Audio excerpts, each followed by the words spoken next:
Hello, my fire viewers. It is the Prince Fireheart coming at you for Chapter 4 of Guardian of Equestria: Rise of the Blue Sun. I am sorry, I didn't get Chapter 4 up yesterday. I had some problems with my recordings. My phone wouldn't turn on. If you haven't already guessed, my phone is basically what I use to record me reading all this. And then I just cut out me swapping the apps to shut it off. Then I post it all on YouTube.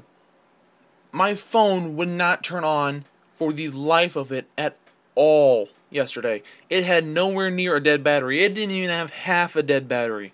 It wouldn't even turn on. It just would not. I had like 70% battery and it would not turn on at all. So, I gotta apologize. Making up for that, I'm going to be posting chapters 4, 5, and 6 today. Chapters 4, 5, and 6 get posted today just to make up for that, alright? So, without further ado, Chapter 4, A Life in Ponyville. A week has passed since Hawk defeated the Rock Golem and became the town of Ponyville's new hero. While the townspeople were busy fixing some of the buildings that were destroyed by the Golem, Hawk has been in the hospital resting after the battle, and his right arm was burnt. His right arm was burnt because of the overuse of his magic. He has been laying down on his bed thinking about what Princess Celestia had told him about the prophecy, and what he was a savior of their world, and he had to defeat a dark force, that is, to descend on Equestria on the day of the red moon. All that he can think of right now was, oh God, oh God, oh God, how did this happen? First I came into a world that is populated by human-like ponies, then I get attacked by a giant rock monster that came out of nowhere and found out that I have powers, and then I'm told that I am the single most important person because of a prophecy that says that I would be the only one to save it from an evil villain that would cover the lands into an eternal abyss if I don't stop it. I think I asked for more than I can bargain for. While Hawk was still thinking about the news, Twilight and her friends came in to visit him, and she asked, "Hey there, Hawk. How you doing?" "I'm doing pretty well.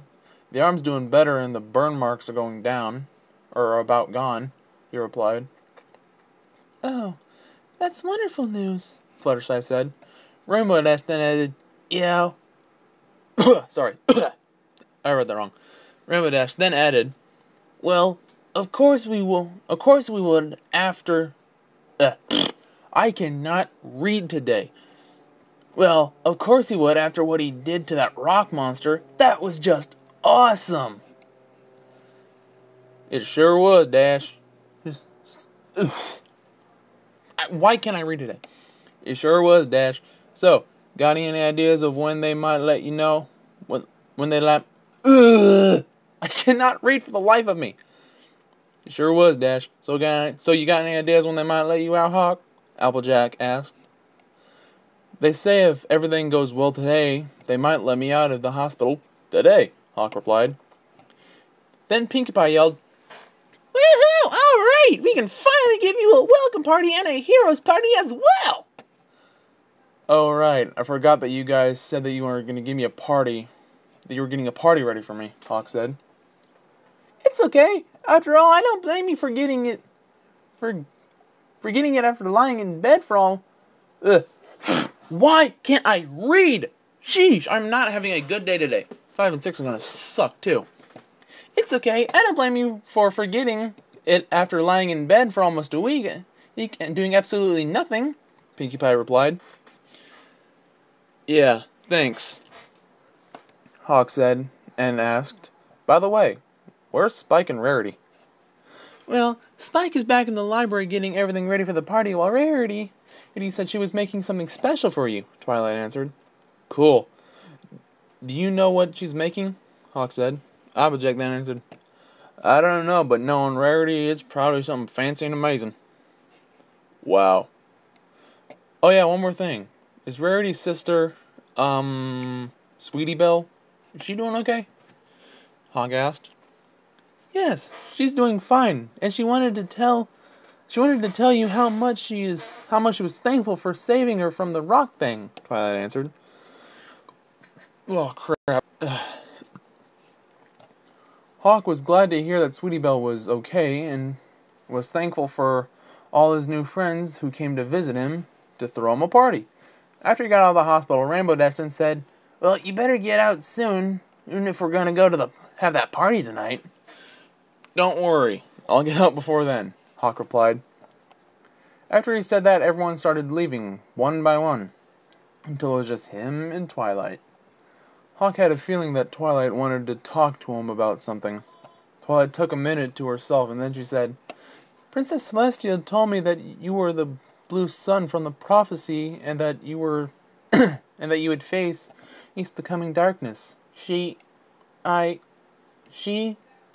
and the other girls haven't told any of the others yet for fear that it might cause a panic. But I want to know. Is it true?" Hawk looked at Twilight with a bit of concern, who thought about what the princess had told him about the prophecy, and remembered after hearing about it, and tried to climb out a window, even though he couldn't move at the time. But as the days gone by, he decided that he would accept this, since the voice that he heard before coming here told him that he would be their hero against this evil and enjoy the times that he would not be fighting monsters before the day of the red moon. He looked over to Twilight with a smile and said, "The one and only." Twilight smiled back at him and gave him a hug. After that, she got up and went to leave. But before that, she said, "You know, it's going to be a lot harder for you to annoy me while you're a hero." "Don't worry about it. I can still find ways to annoy you while I'm fighting monsters," Hawk replied. Twilight giggled and walked out the door. Hawk laid back down on his bed and was worried of what was to come next. Crap, I need water. Hawk was finally released from the hospital and started walking around town trying to find his way. Twilight's place, as he was walking, he... What the... Oh, okay, there's some words missing. Let me reread that. Hawk was finally released from the hospital and started walking around trying to find out his way to Twilight's house. As he was walking, he noticed the townspeople starting waving and cheering at him as they were walking by. He also noticed there were some ponies that were nervous and they were being cautious around him. Of course, he knew that he was a complete stranger that was different from the rest, and he had magical powers that no one else has ever seen before. That and the fact that he scared some of them for fun when he first came here. Twilight and Spike, nevertheless, sorry. Scaring people when he first came here with Twilight and Spike. Nevertheless, he decided that it was best not to scare them anymore, since he now had powers, and that would give them a good reason to start an angry mob. As time went by, and after some sightseeing, he finally made it to Twilight's place and was excited to see his welcome party.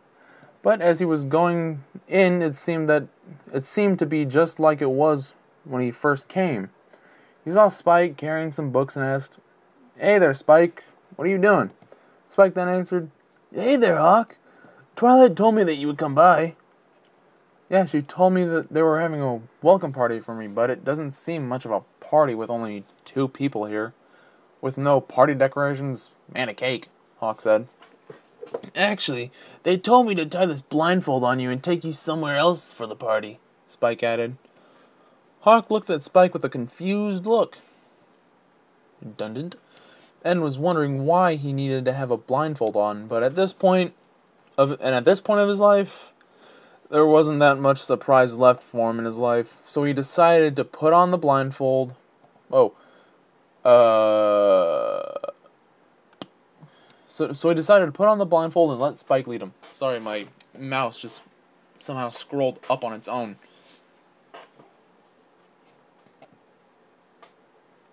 Oh crap, I'm going the wrong way. Okay, here we go. After several minutes of letting Spike lead him to where... to... crap. Sorry, I got something in my throat. After several minutes of letting Spike lead him to wherever they are, Hawk felt a bit nervous and asked, Spike, are we there yet? Spike replied, don't worry, we're almost there. Finally, they both stopped and Spike began untying Hawk's blindfold. After Spike was done, Hawk opened his eyes wide and saw a house with his friends and many other ponies in front of it with a huge cake, and they all yelled at the same time, every pony, surprise! Surprise! Oh no, surprise! Oh shoot, I messed up! Oh shoot, I messed up! Pinky said after she came out of hiding last. Oh man, Pinky's the only one that messed up. The pink party planning pony messed up. That's an animal. Okay, continue. Everyone laughed and Hawk said, wow guys, this is amazing. By the way, whose house is that? Why it's your house, silly, Pinky replied. Hawk was surprised to hear that this was his house. His new home was like any other. It was like any other house that he's seen in Ponyville. It was 2 stories high, and it was near a forest, although it was still near Ponyville in plain sight. As he was soaking in the moment, the mayor of Ponyville came up to him and said, as mayor of Ponyville, I am happy to give you this house for saving us from that monster a week ago. And I'd like to give you the title Hero of Ponyville. Hawk then said, thank you, Mayor. I humbly accept your title. As soon as every pony was done congratulating him, Pinkie Pie came out of nowhere and said, all right, every pony, let's party! As usual. As soon as she said that, loud music started coming up, and every pony was dancing. Sorry. Including Hawk. As they were partying, a disco ball came from the top after Rainbow Dash tied it to a tree branch. I hate this mouse. And started showing off her moves. Applejack was making sure that she had plenty of apple cider for every pony. Twilight and Fluttershy were dancing together with Hawk. Spike was dancing alone with Rarity. And Pinky was DJing with Vinyl. Vinyl Scratch! DJ Pawn 3. Or Pony, whichever you want to say. A couple of hours had passed and it was getting dark and every pony was getting tired.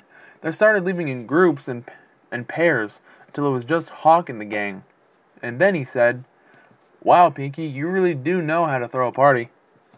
Pinky replied, ah, shucks, it was nothing. Just wait until I throw you your birthday party. It's going to be wild. Can't wait for it, Hawk said eagerly. After that, Rarity was getting everyone's attention and said, Hawk, after what you did for my sister and me, I wanted to give you this. I thought it would be the perfect gift for you. Rarity gave Hawk a wrapped box and he started opening it. After he was done opening the box, he looked at it and saw that it was a complete outfit that looked like it was for a mage. The outfit was a long blue coat that had the mark of his symbol on both sides of his shoulders. And on the back of it, it also came with a light blue shirt, dark blue pants, black boots, and a belt. Hawk was amazed at it, and he couldn't help but hug Rarity with all of his strength. Which, unfortunately for Rarity, he was hugging her so tight she couldn't breathe. After that, every pony started heading back to their homes. Twilight was the last one with Hawk, and she gave him a hug and said, That was fun. Hawk replied, yeah, it was. Twilight then asked, are you going to be okay? Yeah, don't worry. This was what I needed, he answered. Twilight smiled and started heading home. Hawk turned around to look at his new home. He couldn't believe it. He came to a world filled with human-like ponies, fought a giant rock monster, and is now a hero of a prophecy that requires him to fight against an evil villain trying to take over the world.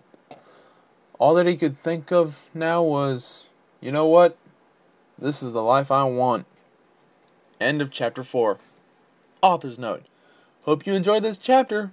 I will try to release them on weekends, unless something comes up in which case I'll release them early so you wouldn't miss them. Well, that's the end of chapter 4. Just to make sure I don't get any copyright schemes trying to pull this off as mine, I put a little annotation in chapter 1 saying it was written by Blue Sun 52, so this is not mine. This is not mine. This is his. It is his work. He owns all the rights to the story. I only own reading it. That's all. I only own these videos. That's it. This is his story. This is his brilliant story. But I'll be reading chapter 5 and 6 today too, so I'm the Prince Fireheart. You're my fiery viewers. I'll see you in the next chapter. Later.